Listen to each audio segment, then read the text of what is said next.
흥미진진한 이야기를 읽는 즐거움, 새해에도 마이구미는 여전합니다. 오늘 제가 흥미진진하게 읽고 작가를 모셔야겠다 생각한 작품은 바로 영수와 영수입니다. 영수와 영수의 김영탁 작가님을 모셨습니다. 박수 보내주시기 바랍니다. 안녕하세요. 네, 반갑습니다. 네, 반갑습니다. 새해 복 많이 받으세요. 네, 새해 복 많이 받으세요. 네, 얼마나 받으셨어요, 새해 복을? 새해 복을요? 네. 이제 아직 뭐 얼마 안 돼가지고 네네. 네, 복 받을 준비를 하고 있습니다. 아, 그럴까요? 네. 제가 먼저 이렇게 보내드리겠습니다. 감사합니다. 저도 아이고, 감사합니다. 아이고, 우리 이게 주고받는 복 속에 오고 가는 네.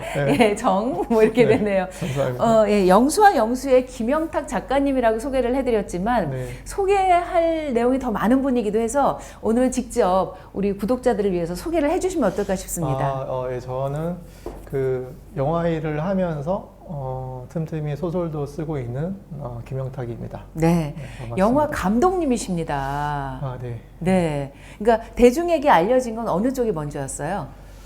아무래도 처음 영화가 헬로 고스트가 이제 그 영화가 좀 호응이 있어서 가지고 그 영화 감독으로 더 알려지긴 했겠죠. 네네. 그럼 보통 영화 감독님은 시나리오를 직접 쓰시고 뭐 감독 연출을 하시고 이 코스인데 그렇게 연출을 하시다가 또 이렇게 작품을 쓰시고. 네. 네. 그게 뭐 의도한 건 아니고요. 제가 원래가 이제 시나리오 작가 출신이기 때문에 이제 글을 쓰는 게 그렇게 낯설지는 않았고 연출을 하고 하는 과정에서 영상 일을 하다 보면 이 자본이 큰 산업이다 보니까 제약이 되게 많잖아요. 그렇죠. 일단 뭐 투자사 의견도 있고 작게는 뭐 PD님, 대표님들 의견부터 해서 배우분들의 의견이 있고 그러다 보니까 약간 은연중에 좀 자유로운 글쓰기를 상대적으로 해보고 싶었던 것 같아요. 그러다 보니까 소설로 쓰게 되지 않았나. 가늠해 보면 그렇습니다. 이렇게 말씀해 주시니까 금세 이해가 가네요. 나 하고 싶은 대로 하고 싶었다. 네. 그죠? 너무 그렇습니다. 예. 너무 그렇고. 근데 마침 또 여기 이제 소설 편집자님이 계셔서 좀 죄송하긴 한데 소설은 상대적으로는 좀 자유롭긴 합니다. 그렇죠. 제 입장에서는. 네, 내 머릿속에서 떠오르는 걸 그대로 옮기기만 하면 되는 네네. 거니까. 뭐 제가 생각하는 이야기를 스태프들이 많이 모여서 같이 만들어가는 협업하는 과정도 너무 즐겁지만 제가 생각한 이야기를 정확한 문장으로 전달하는 관객들한테까지 만날 수 있는 그 과정이 저는 아마 더 즐겁지 않았나. 그래서 좀 약간 힘들 때 시나리오 쓰다가 뭐 요즘은 이제 감독들도 드라마 대본을 많이 쓰다 보니까 대본을 쓰다가 힘들 때 좀 도피용으로 이제 소설을 좀 틈틈이 쓰는 것 같습니다. 네, 이렇게 말씀하시니까 전교 1등이 영어 공부하다가 수학했어요. 뭐 이런 느낌이에요. 그러면 큰일 나는 진짜 너무 이제 맞잖아요, 감독님. 그게 너무 이제 큰 오해고 그게 아니라 근데 그게 아닌데 뭐냐면 좀 제가 좀 그냥 창작자로 사는 거는 좋아하는 것 같습니다. 이걸로 좀 굶지 않으면 좋겠다라는 생각을 많이 하는데 사실 뭐든 다 어쨌든 먹고 살자고 하는 짓이긴 한데 상대적으로 그렇다는 얘기입니다. 이해합니다. 둘 다 너무 힘듭니다. 둘 다 너무 힘들고 영어도 수학도 다 힘든데 상대적으로 그렇습니다. 네. 하지만 힘든 걸 하는 거가 좋은 거죠. 네, 왜냐하면 가만히 있으면 이제 불안하고 초조하기 때문에 그 시간보다는 차라리 문장이라도 쓰고 있는 시간이 견디기 낫습니다. 그래서 되게 적극적인 소일거리인 것 같습니다. 글을 쓰는 게. 제가 창작자들을 만나면서 다는 아니지만 꽤 많은 창작자들이 말씀하시는 공통적인 키워드가 불안입니다. 불안, 그게 제 주변에 가끔 불안하지 않는 작가님들도 계세요. 어떤 분들이에요? 그냥 이가 그런 것 같아요. 예. 이들은 좀. 네, 저 이입니다. 너무 압니다. 그래서 그 작가님은 심지어 되게 긴 호흡의 드라마를 쓰시는데도 물론 불안해 하시겠지만 제가 불안한 건 막 매일 이런 거라면 이제 그 작가님들은 뭐 그냥 한 일주일에 한 번 정도 불안했다가 살짝 이런 느낌이 있어요. 근데 저는 이제 소심한 아이에다가 과대한 F다 보니까 그 불안과 초조를 너무 좀 과하게 늘 수집하고 있지 않나 이제. 네, 네. 그래서 그 불안과 초조로부터 달아나는 유일한 길이 일이다. 네, 그래서 사실은 곰탕을 쓸 때는 그렇진 않았는데요. 네. 이제 사실 한 번 쓰고 말까 싶었는데 사실 영수와 영수 같은 경우는 네. 정말 진짜 이 시나리오나 대본은 제가 쓰고 나면 이제 PD님, 뭐 대표님, 또 담당자님 뭐 이렇게 검토를 거쳐야 돼요. 피드백을 네. 기다려야 되거든요. 네네네. 그게 뭐 짧게는 일주일, 뭐 길게는 몇 주가 걸려요. 그럼 그 기다리는 시간이 너무 이제 막 매일 다리를 떨고 있을 수는 없잖아요. 네. 너무 불안하고 초조한데 그 시간에 차라리 뭘 쓰고 있으면 훨씬 나은 거죠. 아, 특히 좀 영수와 영수가 그런 식으로 짜집기의 시간들을 예를 들면 뭐 캐스팅을 한다. 지금 이제 캐스팅을 배우한테 전달하고 나면 거의 뭐 최소 몇 주가 걸리거든요. 그렇죠. 답을 들으려면. 예, 왜냐면 몇 검토를 달도, 해야 되니까. 몇 달도 걸리고. 예. 근데 그 시간이 모여서 그 시간을 보내는 방법이 된 거죠. 네, 네. 소설을 쓰는 게. 네, 네, 네. 여러분 이제 이해하셨죠? 예. 영어 수학 너무 능숙하게 해서 그런 건 아니고요. 절대 아니에요. 다리를 떨면은 이제 나이도 꽤 해서 그게 너무 몸에 안 좋으니까 그럴 바에 손을 놀리자가 된 그렇죠. 겁니다. 예, 네. 다리 떠는 것보다는 손을 놀리는 네, 게 보기도 낫다. 안 좋고. 네. 맞습니다. 근데 이제 감독님이 지금 여러 작품을 이제 얘기를 하셔서 순차적으로 이야기를 풀어나가기가 저희가 좀 애매해졌는데요. 순차적으로 좀 소개를 해주시면 어떨까요? 헬로 고스트부터 시작을 해서. 헬로고스트로 어쨌든 상업 영화 데뷔를 했고요. 작가를 하다가 엄청 그 관객이 많이 네, 그 당시에 그 300만이 넘긴 했으니까 야. 신인 감독에게는 이제 큰 스코어였고 사실 그 덕분에 제가 여기 있는 거겠죠. 제가 이제 뭐 네네. TV에서 아침마당에서 뵀던 예. 선배님을 안 한 지가 10년입니다. 저는 근데 그때 네네. 전 뵀기 때문에 아, 네네. 제 기억에는 네, 감사합니다. 제가 사실 그거 아침에 깨서 보진 않았고요. 네. 저한테 그때는 제가 20대 이럴 때라서 밤을 새고 그때 막 자면 안 되는 줄 알았거든요. 그래서 밤을 새고 아침에 막 8시 반, 9시 이때 좀 깨면은 뭐 그때 봤던 기억이 나요. 아, 그래서 네네. 왜 이렇게 사람들이 막 성실하게 살지? 왜 이렇게 부지런해? 왜냐면 그때 녹화 이런 거 몰라가지고 네. 정말 그 시간에 나와서 생방송입니다. 그랬구나. 지금까지도. 예. 그래서 그런 느낌이 있었고 정말 네네. 저는 너무 그 사람들이 저렇게 아침 일찍 모였다고 이게 맞아요. 너무 셌거든요. 네네. 그래서 그거를 보면서 되게 신기했던 기억이 있는데 네. 그 선배님을 예. 이렇게 실제 실물을 뵙게 된 것도 예. 헬로 고스트 덕분에. 네, 예. 헬로고스 덕분이고. 그래서 네. 이제 그 다음에는 약간 그다음에 탄탄대로가 열렸나요? 탄탄대로는 아니고 다음 기회가 생겼죠. 네. 왜냐하면 제가 영화 감독을 한다 했을 때 원래 작가로서 이제 좀 인정받기 시작할 때라서 주변에서 되게 말렸어요. 왜 시나리오 작가로 이제 좀 자리가 생기는데 갑자기 감독을 하려고 하냐. 근데 그때는 30대 초반이었으니까 어리기도 했지만 그 제가 쓰는 이야기를 감독이라는 필터가 자꾸 다르게 만들어가는 게 이게 틀렸다가 아니라 다르게 만들잖아요. 감독이라는 필터가 있으니까. 근데 그 오해 과정이 제가 좀 견디기 힘들었던 것 같아요. 그래서 차라리 뭐 다음이 없거나 뭐 이 영화가 잘 못 돼서 망하더라도 그 두려움보다 이 오해받는 게 더 힘들어서 감독까지는 해야 이걸 뭐 잘 만들고 못 만들고 떠나서 정확하게 내 이야기를 창작자로서 전달할 수 있다. 전달하겠구나. 예, 그래서 감독을 했던 거고 네, 다행히 젊었어. 네, 예, 지금 생각해 보면 그죠? 지금 같았으면 네. 계속 작가 했을 것 같아요. 왜냐면 그때 막 그 작가 좋은 작업실이 있었거든요. 전 지방에서 왔기 때문에 작업실 겸 자취방이 되게 좋았다가 그 회사 나오면서 언덕으로 올라가서 월세방을 구했단 말이에요. 네. 그 월세방이 막 눈 오면 물 새고 그래가지고 아줌마랑 되게 친해지고 그랬었는데 네. 주인 아주머니랑 하여튼 그렇게 시작했는데 다행히 네. 잘 돼서 네. 다음 영화를 찍을 수 있었고 네. 그게 슬로우 비디오였고 예. 그리고 마흔이 되는 해에 처음 쓴 소설이 곰탕이었고 예. 그래서 그 곰탕이 또 잘 되는 덕분에 제가 두 번째 책을 쓸 수 있었던 예. 거죠. 그러니까 말씀드리고 보니까 저는 약간 좀 과거에 저한테 많이 덕을 보고 의지를 하고 있는 맞아요. 35세 저와 40살의 저 덕분에 네. 50살에 제가 있는 그럼요. 제가 올해 이제 50 됐거든요. 예, 그래서 축하합니다. 예. 네. 늘어나면 축하였죠? 네. 예. 전혀 뭐 축하하고 싶지 않은데 예. 그렇게 됐습니다. 예, 예. 35살의 나도, 40살의 나도 불안과 초조를 딛고 네. 다리를 떠는 대신 손을 움직였기 때문에 50살의 감독님이 있는 걸 거예요. 네, 정말 감사합니다, 걔들한테. 그죠? 그 친구들한테 절대 제가 40살에 저는 곰탕을 못 써. 지금의 저는 곰탕을 못 쓰거든요. 그때의 에너지가 곰탕을 쓴 거고, 네. 30대 초반에 저니까 그런 헬로고스트 같은 영화를 만들었던 것 같아요. 네, 네. 곰탕이 10만 부를 넘겼던 죄송한데 제가 못 읽었습니다. 그래서 소개를 좀 해주시면 좋겠어요.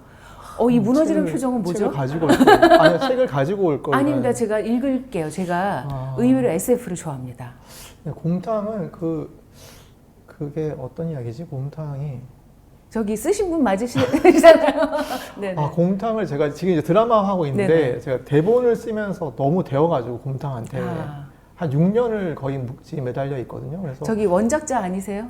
그래서 제가 실제로 곰탕 대본 작업을 하면서 곰탕 원작자 욕을 많이 했어요. 진짜 왜 이렇게 써가지고 네네네. 이렇게 사람을 힘들게 하나 진짜 그런 생각을 많이 했는데 네네. 곰탕은 어쨌든 일단 SF 장르고요. 네. SF의 틀을 가지고 있지만 사실은 범죄물이면서 휴먼 드라마입니다. 왜냐하면 그거를 원래는 제가 헬로고스나 슬로우 비디오 하듯이 그냥 휴먼 베이스의 이야기로만 쓰려고 했다가 이상하게 그때 기노우비 이야기를 써야겠다라는 마음을 먹었고, 기노우비 이야기를 쓰려면 아무래도 서사가 더 명확한 범죄물이 낫겠다라는 생각을 해서 범죄물로 쓰여졌고, 하지만 여전히 가족에 대한 이야기이긴 하고, 그래서 결국은 곰탕을 배우러 미래에서 왔던 어떤 40대의 남성이 현재에 와서 젊은 아빠를 만나면서 젊은 어머니, 아버지를 만나면서 벌어지는 좀 섬뜩하고 슬프고 아름다웠으면 싶었는데 아름답진 않은 것 같아요. 근데 하여튼 섬뜩하고 슬픈 것 같긴 합니다. 네, 그런 네. 이야기입니다. 그래서 10만 독자의 마음에 닿은 거잖아요. 네, 감사하게도 네. 정말 예상을 못했거든요. 근데 너무 감사하게 그 덕분에 또 여기 있는 것 같네요. 네. 네. 그러니까 과거에 나를 너무 원망하지 마시고. 네, 저는 네. 엄청 감사합니다. 만날 수 있으면 네. 뭐라도 좀 지어주고 자, 그럼 고맙다. 과거의 나에게 영상 편지 한번 써보겠습니다. 네. 네, 50의 난데 어쨌든 좀 고마운 게 어쨌든 부족한데도 최선을 다했다라는 거 인정한다. 그래서 덕분에 내가 이 일을 계속 할 수 있는 게 너무 감사하다. 네, 그럼 이건 과거에 좀 편집이 돼도 될 것 같아요. 굳이. 그럴까요? 네. 너무 네, 어색해서. 여기서 편집은 우리 PD님 맘입니다. 네. 네네. 네. 네네네. 부탁드리고 싶은 얘기는 과거의 사진을 몇 장만 보내주시면. 네네. 과거의 사진 골라보겠습니다. 네네. 제가 또 이미 노안이어서 네네. 되게 안 늙은 것 같지만 네. 또 꾸준히 늙었거든요. 네네네. 그래서 성실하죠, 과거의 늙음은. 사진을 네. 보면 희한하게 또 젊어요. 그게 너무 놀라워요. 그때도 노안이었는데 예. 그래서 그게 좀 신기하더라고요. 그러니까 노화는 성실해요. 네. 예. 누구에게나 저는 공평하죠. 되게 성실하거든요. 그죠? 근데 제가 그 곰탕 얘기를 들으면서 감독님은 결국 그 얘기에서 벗어나지 못하시는구나. 헬로고스트도 그렇고 영수와 영수도 사실은 유사 가족이고 네, 맞습니다. 예, 네. 가족 이야기인데 거기에 스릴러랄까 뭐랄까 그런 게 네, 들어가 장르의 있고요. 변주가 있고 맞습니다. 그죠? 네네. 가족이 뭐기에 감독님 이렇게 천착하세요? 물론 우리 모두는 가족의 일원이지만 저는 사실 사람들이 헬로고스트 때 어떤 기사에 어떤 기자님이 저가 되게 가족을 소중히 여긴다고 막 적어놓은 게 있었는데 네. 네, 소중히 여기죠. 네. 소중히 여기는데 가족은 항상 좀 되게 소중히 여기고 그렇지만 너무 지긋지긋한 사이잖아요. 네네네.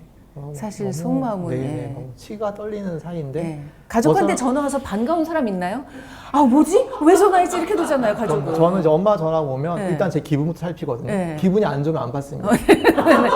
어머니 죄송합니다. 빨리 한번 하세요. 예. 그래서- 예. 어머니 죄송합니다. 빨리 한번 하시고. 화이팅. 그래서 근데 그런 생각을 제일 많이 하는 저는 사람들이 좀 건강하게 잘 살았으면 좋겠는데 그 시작이 결국 가족이긴 하더라고요. 뭐 사회적인 성공을 거두거나 정말 사랑하는 애인을 만나거나 해도 가족이 흔들리면 되게 쉽게 딴 것들도 무너지더라고요. 맞아요. 그래서 사실 성공을 지키기 위해서 가족을 끊는 사람도 봤고 근데 사실은 결국은 되게 불행해지거든요. 그쵸. 불행해지다 단정할 수는 없겠지만 어쨌든 힘들어진다. 네, 힘들어지잖아요. 그래서 저는 그냥 사람들이 좀 잘 지냈으면 싶은데 이제 그런 이야기를 생각하다 보면 가족이 자꾸 시작이 되는 것 같아요. 그러다가 그 가족의 형태를 확장하고 유사가족처럼 영서영수처럼 슬로우 비디오도 그런 식이었고 지금 쓰려고 하는 이야기는 가족 이야기가 아니긴 한데 여하튼 그래서 좀 가족이 많이 등장하지 제가 특별히 가족을 더 사랑하는 건 아닙니다. 네네.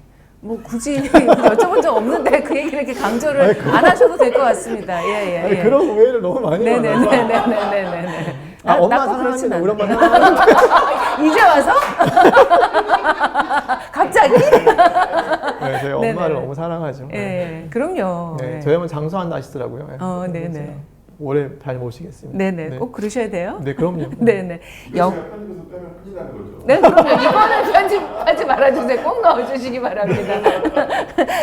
아니, 저도 사실은 이건 이제 편집되겠지만, 저도 사실은 제가 전문가다 뭐 이런 거가 너무 어색한 사람이었고, 속으로는 그냥 남들이 그렇게 말했어. 무슨 전문가야? 그리고 이제 남들이 제가 요새 책을 내고 이제 홍보하러 막 다니는데, 네네. 막 국민 아나운서 막 이래요. 그러면 속으로 내가 무슨 국민 아나운서야. 국민 MC는 있지. 유재석 씨는 어린이부터 어른들까지 다 아시지. 나는 20대부터는 날 모르고 10대는 날 아예 모를 텐데 30대는 조금 알까? 40대부터는 알겠지. 머릿속으로 저는 그렇게 생각하거든요. 나는 국민 아나운서가 아니. 제이신가요? 네, 제이예요. 네. 아, 제이들이 이런 건가요, 원래? 네, 피곤합니다. 아, 저는 제이가 계획을 세우는 인간인 줄 알았더니 판단하는 인간이에요. 네, 본인에게 피곤하죠, 사실. 이거 정상이군요. 그럼요, 지극히 정상이시죠. 저는 머릿속으로 늘, 난 국민 아나운서가 아닌데 왜 저렇게 소개하지? 아니, 국민 아나운서 맞죠? 제가 알면 국민 아나운서. 그게 어딨어요? 감독님이 아니, 어떻게 기준이 돼요? 저는 진짜 그런 되게 좀 무지한 편이거든요. 예, 예. 뭐, 왜 사람들이 맨날 저한테 왜 너는 네 인생만 사냐고.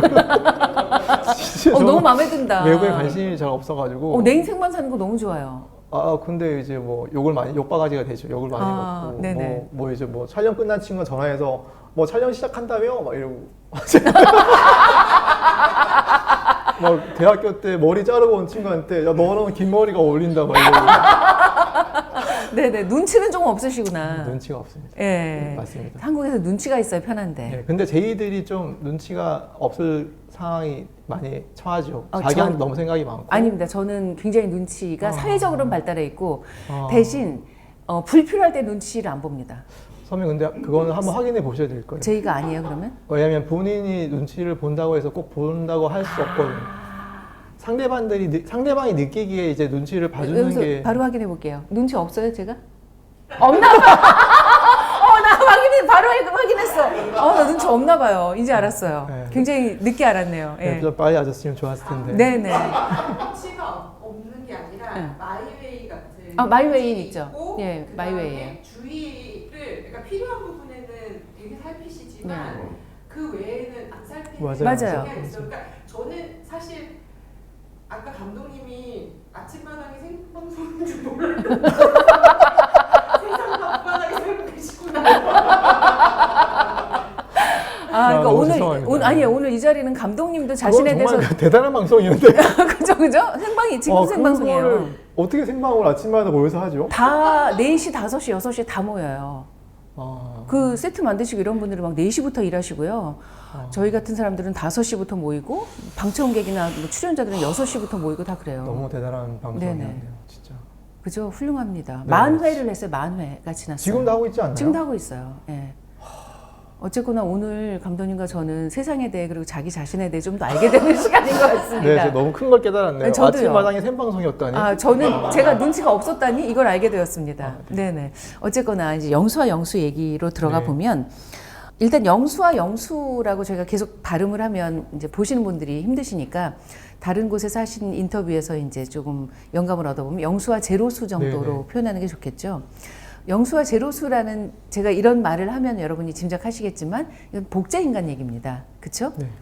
근데 저는 SF 작가들이 제일 머리가 좋고 치밀해야 된다고 생각하는 게 그냥 작가들은 봤던 거 혹은 본 거를 쓰지만 SF 작가들은 보지 않은 걸 쓰잖아요. 그러니까 세계를 구축해야 되잖아요. 너무 힘들지 않으십니까? 근데 그게 아까 제가 앞단에 말씀드린 자유로운 글쓰기가 좋아서 시나리오나 대본보다 사실 거기가 돈을 더 많이 주긴 하거든요. 근데 소설을 자꾸 쓰는 게 자유로운 글쓰기 때문이었잖아요. 똑같이 SF 장르가 저한테는 더 자유롭기는 하거든요. 새로운 세계를 다 만들 수 있기 때문에 그 긴 시간이 훨씬 더 즐겁고, 왜냐하면 그 새로운 세계를 구축해야 하지만 그 안에서의 개연성을 만드는 과정이 되게 좀 면밀해야 되거든요. 근데 그 그렇죠. 과정이 되게 재밌어요. 왜냐하면 너무 엉뚱한 세계를 만들면 독자들이, 관객분들이 이탈할 거고, 하지만 너무 익숙한 세계를 만들면 지루해할 테니까 새롭지만 말이 되는 미래를 만드는 게 되게 재밌달까? 저는 그게 재밌어서 네. 영수와 제로스에서 감독님, 작가님이 이제 만든 세계는 코로나 이후의 세계고 충분히 그럴 수도 있겠다는 생각이 드는 게 개연성 굉장히 중요하시잖아요. 그래서 개연성이 있는 게 가족이 같이 살지 못하고 구역별로 나누어서 살게 됩니다. 그 소개를 좀 해주시죠. 그게 사실 좀 소름 돋는 면은 제가 이걸 쓸 때는 코로나가 아니었어요. 정말요? 네네네. 그 초고를 쓸 때는 이걸 되게 사실 곰탕에 엄청 40일이라는 짧은 시간 동안 엄청 몰입해서 쏟아낸 책이라면, 그래서 곰탕은 사실 그래서 책을 봐도 지금 생각해 보면 두 권인데도 되게 그 몰입감이 있거든요. 그 에너지가. 근데 그게 사실 쓸 때도 제가 40일이라는 기한 안에 막 쏟아붓게 쓴 책이라 그런 게 있고, 영수는 되게 긴 호흡 동안 썼어요. 그 틈틈이 쓰기도 했었고, 그래서 초고를 쓸 때는 코로나 이전이었는데, 와. 제가 그때도 이미 사실 저는 사람들이 자꾸 끝까지 살지 않고 자살을 하는 이런 게 걱정이 좀, 제가 원래 걱정이 많습니다. 근데 걱정을 좀이 많이 우려가 됐었고, 이게 미래가 되면 결국은 이런 바이러스 같은 건 사실 코로나가 아니어도 충분히 예견할 수 있는 거잖아요. 왜냐하면 인간이 이미 충분히 많이 그 전에도 파헤쳐놨고 자연을 겪어봤죠. 많이 훼손해놨기 때문에, 그래서 그런 시절이 오면은 어쩔 수 없이 격리나 고립에, 지금도 사실은 자살의 가장 큰 원인은 외로움인데 그런 시대가 극대화되겠구나라는 생각을 할 수밖에 없었고, 이제 그러다 보니까 이런 배경을 쓰게 됐죠. 그래서 그 구역별로 나뉘는데 A 구역이 제일 네네. 건강한 건강한 사람들이 사람들. 사니까 젊은 사람들은 그쵸. 대부분 여기서 네네. 살고, 점점 내려가서 E 구역은 네네. 노인들, 그렇죠. 환자들. 네. 예. 그래서 제가 좀 쓰면서 막 혼자 제가 좀 과잉된 F이기 때문에 막 쓰면서도 막 쓸쓸하거든요. 근데 이걸 쓰면서 좀 힘들었던 거는, 어쨌든 제가 되게 뭐 객관적으로 이 이야기 세계관을 만들어야 되니까 감정을 대입하지 않고, 그러다 보니까 제가 국가의 정책가라면 A, B, C, D로 나눈 다음에 당연히 E에 가장 취약한 사람이 되고, 이 위치를 어디다 둘 거냐. 그럼 A가 수도권일 거고 갈수록 멀어질 것 같고, 결국 E는 바닷가에 둘 것 같은 거예요. 뭐냐면 거기가 가장 외부에서 어떤 바이러스 침입이 과도할 수도 있으니까 거기에 건강한 사람을 두지 않고 취약한 사람을 두는 게 씁쓸하긴 했거든요. 근데 실제로 그럴 것 같은 거예요. 그런 식으로 구역을 나누면서 제 머릿속에는 대충 A, B, C, D가 어디 있는지 저희 한국을 바탕으로 해서 그려보고 했었죠. 네. 그래서 이제 우리 주인공인 영수는 B 그렇죠. 구역에서 살고 있고, 그러니까 그 시대에는 이미 이제 그 인공지능들이 네. 이제 모든 만연해 일을, 있고. 예, 모든 일을 다 해주니까 인간은 할 일이 없는 거죠. 그렇죠. 예, 할 일이 없다 보니 자살률이 너무 높아져서. 무기력해지니까 네. 오히려, 그러니까 이게 고민을 많이 했던 게 AI 발전이 어느 정도 된 시점을 가져올 거냐를 되게 많이 고민을 했어요. 그래서 AI가 지금보다 제 가늠에는 한 10년 정도, 5, 6년 지나서 막 바뀌고 대체되고 있는 시절 얘기를 할 건지, 아니면 한 15년 후여서 대체까지 되었다가 도움도 받았다가 결국은 의지하다가 무기력해진 시기까지, 지금 이제 그런 시기인 거죠. 그래서 되게 무기력해서 네. 더 삶의 질이 떨어지고, 오히려 처음에는 올라가겠죠. 왜냐하면 적당히 도움을 받으면 질이 올라갈 텐데 AI 덕분에 다른 선택들을 할 수 있으니까. 근데 이게 심화되면서 오히려 다 의지하면서 무기력해지고 자살률이 높아지는 이제 그 시기가 된 거지. 네. 지금 발견. 네, 그래서 정부에서 이래서는 안 되겠다 네. 판단을 하고 인간들이 의무적으로 일을 하게. 네, 노동제를 네. 만들고. 네, 그리고 자살 방지국이 있어서 네. 이 자살 방지국에서 자살하는 사람의 가족들에게 연좌제를 만들어요. 네. 예.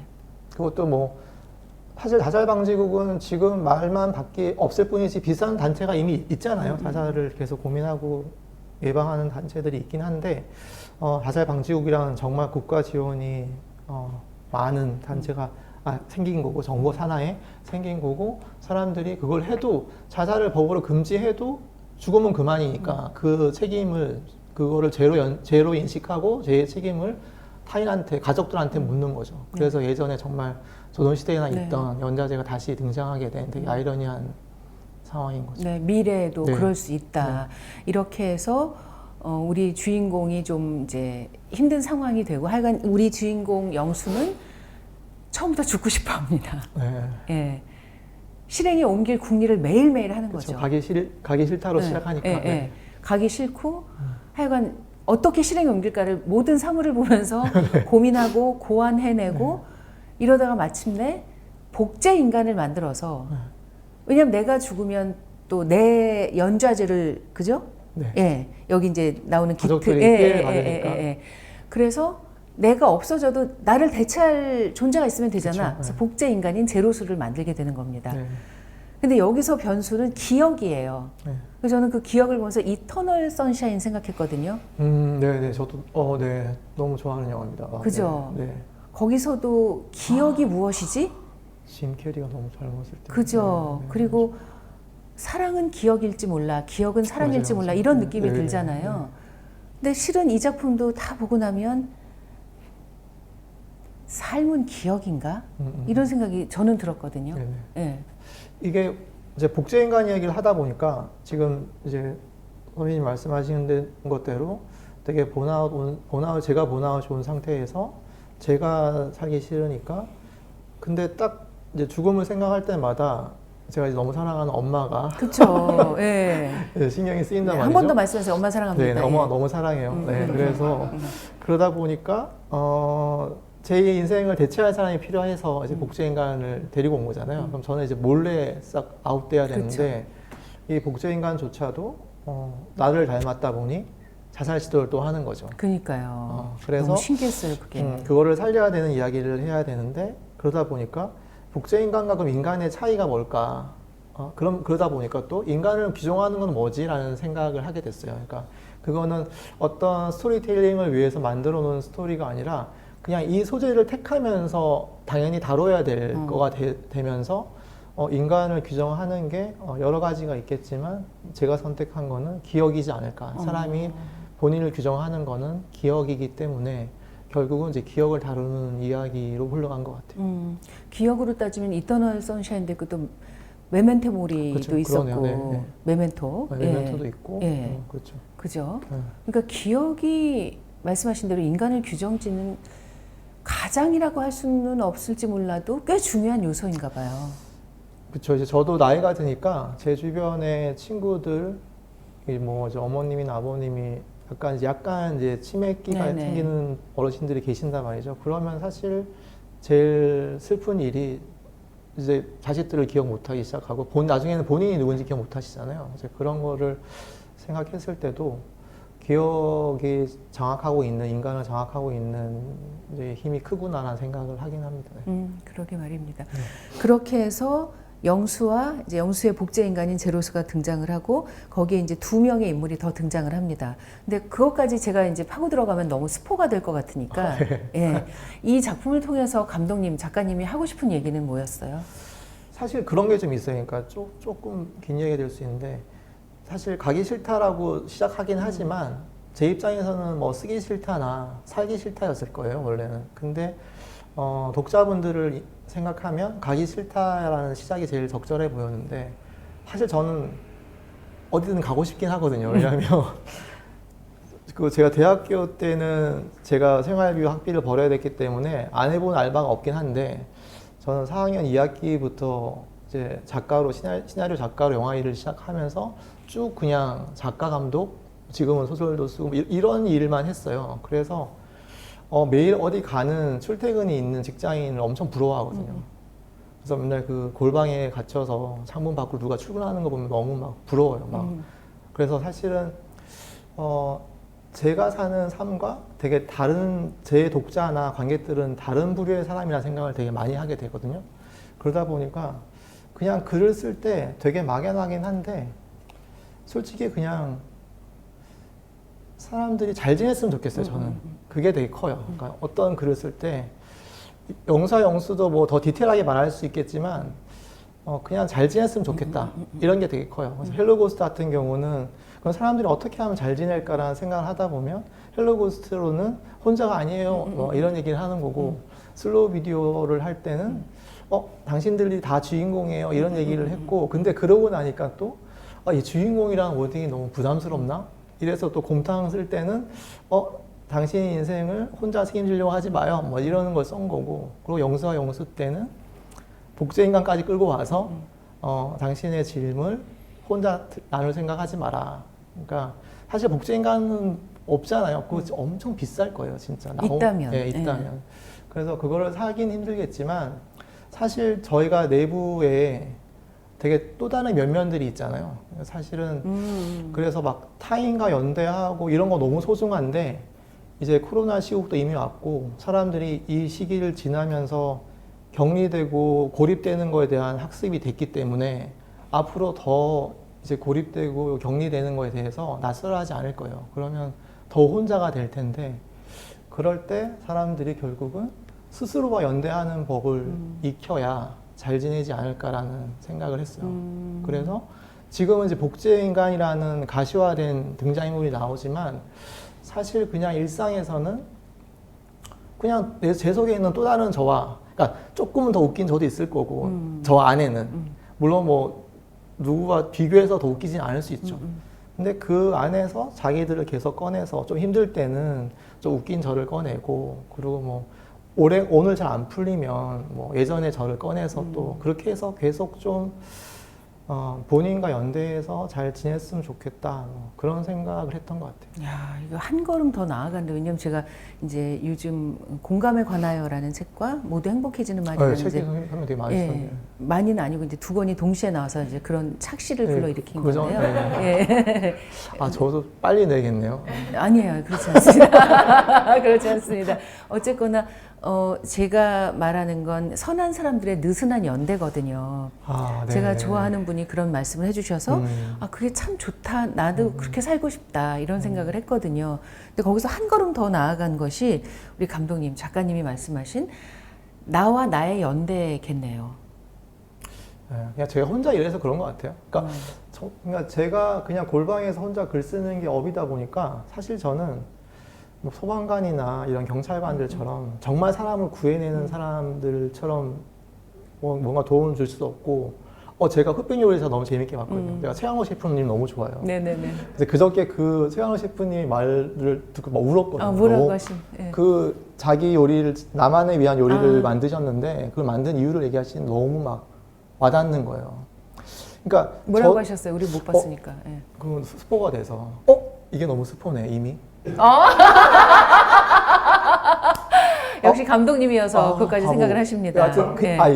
제가 생각하는 걸 너무 좋아하는데 그러니까 그런 요리를 해서 누군가를 위로할 능력도 없어서 그냥 내가 쓰는 글이나 영화가 도움이 될까 하지만 이제 그런 마음이 되게 있긴 해요. 정말 이거를 전 창작하는 일을 너무 좋아하는데 이거를 좀 사람들이 보고 내 책을 읽는 동안이라도 좀 이 일상과 사회와 어떤 삶과 거리감이 좀 생기고 그 거리감이 좀 약간 해방감도 되고 그래서 다시 사는 일에 복귀했을 때는 그 거리감 덕분에 조금 뭐랄까 호흡이 생기고 이러면 좋겠다. 뭐 이제 그런 바람들이 있어요. 물론 이제 재밌어야 되죠. 이런 생각을 하면서 제일 힘든 거는 다 필요 없어 재밌어야 되지 이런 생각을 하는데 그럼에도 이제 그거를 쉽게 놓지는 못하지 그냥 잘 지냈으면 좋겠다라는 마음이. 염려 안 하셔도 됩니다. 재밌죠? 재밌게 읽었습니다. 여기 이제 저희 PD님이니까 당연히 아니 우리 작가님도 읽으셨는데 감사합니다. 예. 네. 정말 단숨에 읽게 되는 네, 감사합니다. 재미있는 책이에요. 네. 염려 안 하셔도 됩니다. 그러니까 감독님이 방금 말씀하신 이제 조금 떨어져서 해방감을 가진 이렇게 표현하시니까 책 속에 나오는 여행과 방관이 네네. 떠오르네요. 예. 저는 진짜 그랬으면 좋겠어요. 이게 저는 뭐 이제 고민하는 게 제 업이니까 제가 생각을 되게 많이 하는데 여행을 좋아하기도 하고 뭐 돈이 조금이라도 모이면은 뭐 그 돈에 맞춰서 어디든 가는 편인데 근데 가면은 그렇거든요. 왜 이렇게 여행이 나는 즐겁지 생각해 보면 제가 되게 그 지방에서 엄청 열심히 작업하고 서울에 왔는데 곰탕은 대본을 막 진짜 죽을 힘을 쓰고 올라왔는데 제 집에 이제 친한 김원미 작가님이라고 책을 보내오셨는데 책 제목이 최선을 다하면 죽는다는 거예요. 내가 최선을 다하고 왔는데. 그래서 제가 그걸 보고 김원미 작가님한테 이래서 죽을 뻔했나 보다고. 그러니까 저는 되게 제 인생을 어떻게든 성실하게 살자라는 생각을 한단 말이죠. 근데 왜 여행을 가면 좋을까 싶으면 이 여행지에서 만나는 사람들은 제 인생이 아닌 거잖아요. 그러니까 이제 처음으로 내 인생을 살고 있는데 내 시간을 보내고 있는데 객처럼 지낼 수 있는 게 여행지인 거예요. 심지어 우리는 막 그 남의 삶을 막 관찰도 하자, 구경도 하잖아요. 그렇죠. 심지어 되게 고단한 삶을 봐도 구경할 수 있거든요. 여행지에서는. 그래서 좀 사람들이 자기 삶을 살고 있지만 가끔은 약간 미친놈처럼 뭐 과거나 현재 자신을 탓하면서 좀 객관 좀 한 발 떨어져서 좀 객처럼 자기 인생을 살면 좋겠다 그런 생각을 많이 하죠. 그게 아까 말씀드린 것처럼 해방감이나 여행과 방관, 여행과, 방관이나 네. 그런 것 같습니다. 네, 영수와 영수도 그런 여행지처럼 네, 그러면 좋겠네요. 몰입시키면서 우리를 좀 해방시키고 방관하게 하는 힘이 있습니다. 네, 그러면 좋겠네요. 네, 네. 오늘 영수와 제로수를 통해서 작가님, 감독님하고 얘기 나누셔서 전 참 즐거웠거든요. 네, 어떠셨습니까? 저야말로 뭐 네.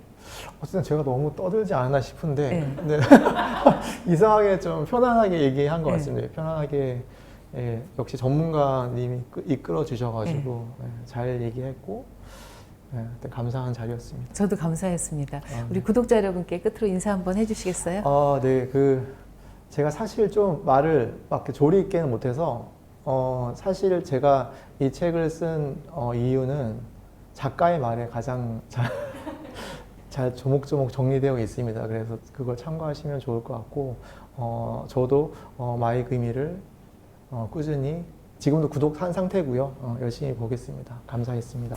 고맙습니다. 네, 감사합니다. 박수 보내주십시오.